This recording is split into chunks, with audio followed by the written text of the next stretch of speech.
Sumatera Utara, tepatnya di Tapanuli Utara. Di tanah yang sejuk dan dikelilingi pegunungan ini, berdiri salah satu proyek panas bumi terbesar di dunia. PT Sarula Operation Limited, atau dikenal dengan PT SOL. Mereka menyebutnya sebagai langkah menuju masa depan energi bersih. Tapi mari kita jujur, siapa yang benar-benar menikmati masa depan itu? Bagi banyak warga, istilah bersih itu terdengar seperti lelucon pahit. Di balik proyek strategis nasional, ada kenyataan yang jarang ditunjukkan. Desa-desa di sekitar proyek mengalami perubahan drastis. Hutan yang dulu jadi pelindung kehidupan ditebang perlahan.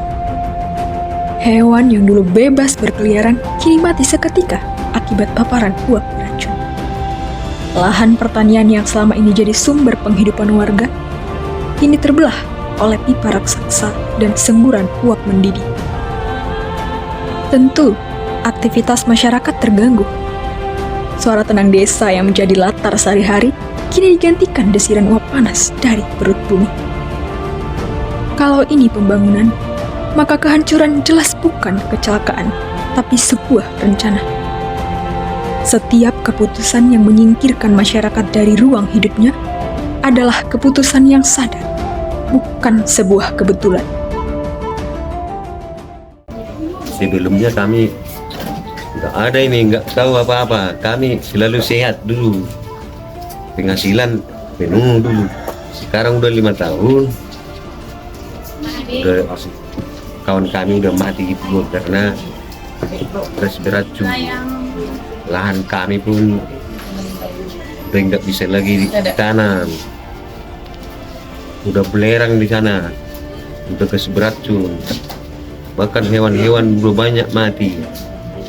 Jadi kami sekarang udah terancam lah gitu, mau kemenyaan udah gimana lah, terpaksa walau harus ke sana, tapi bahayanya udah bahaya lah, entah mati di sananya kami nggak tahu kan, karena kawan kami udah mati 2, itulah udah bahaya.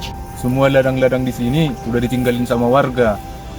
Ada juga yang misalnya kemenyan udah banyak yang tumbang semua, udah mati, betahnya udah berkurang semua itu. Ya gara-gara itu tadi, gara-gara hasil panen sama padi di sini berkurang, jadi otomatis perekonomian di rumah jadi berkurang. Akhir-akhir ini jadi nggak nyampe lagi 50% nggak bisa diambil lagi hasil panennya dari sini. Kita kan bernapas kurang pelong gitu, jadi terasa sesak lah kita bernapas di sini. Apalagi misalnya kalau musim hujan nggak ada terik matahari, itu otomatis batuk-batuk lah kita kerja di sini. Warnanya ini kan udah berubah ini. Iya. Yang ini pun udah berubah ini semua. Ini perak, Ya. ini Berat, ini tembaga, stainless, aluminium, besi. Iya. Pemerintah dan perusahaan kerap bicara soal target energi hijau, investasi asing, dan kebanggaan nasional. Tapi siapa yang bicara tentang tanah warga yang hilang? Atau sumber air yang mengering? Atau bahkan kerusakan ekosistem yang tak mungkin dipulihkan? Ironisnya, proyek ini kerap dipuja sebagai contoh sukses energi terbarukan. Tapi jarang ada yang bertanya, sukses untuk siapa? Untuk warga yang kehilangan ruang hidup? Atau untuk mereka yang duduk di balik meja investasi? Masyarakat yang tinggal di sekitar proyek tak pernah menolak kemajuan. Mereka hanya menuntut keadilan. Pembangunan seharusnya tak merampas hak hidup mereka. Energi bersih tak boleh dibangun dengan alas penderitaan. Tapi, suara mereka sering dianggap gangguan. Seolah-olah kritik adalah ancaman, bukan pelarang. Kita tahu, pembangunan memang butuh pengorbanan. Tapi, pengorbanan siapa? Lagi-lagi, masyarakat kecil yang menanggung resikonya. Energi terbarukan seharusnya menjadi jalan keluar dari krisis iklim. Sayangnya, jalan keluar yang dipilih tak pernah lepas dari hobi lama yang tak terganti.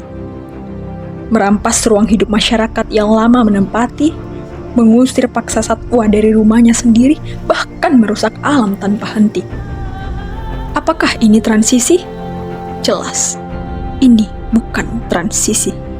Pilihan ini hanya melanjutkan pola eksploitasi lama dengan kemasan yang lebih hijau tentunya. Lihatlah sekelilingmu. Hutan perlahan menghilang.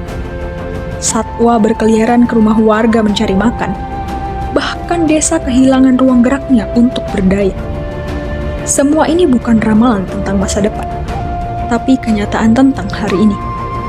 Tidak ada suara yang lebih sunyi dari hutan yang telah tiada. Dan jika kita terus berdiam diri, barulah kita sadar. Penyesalan takkan mengembalikan suara alam yang pernah kita abaikan.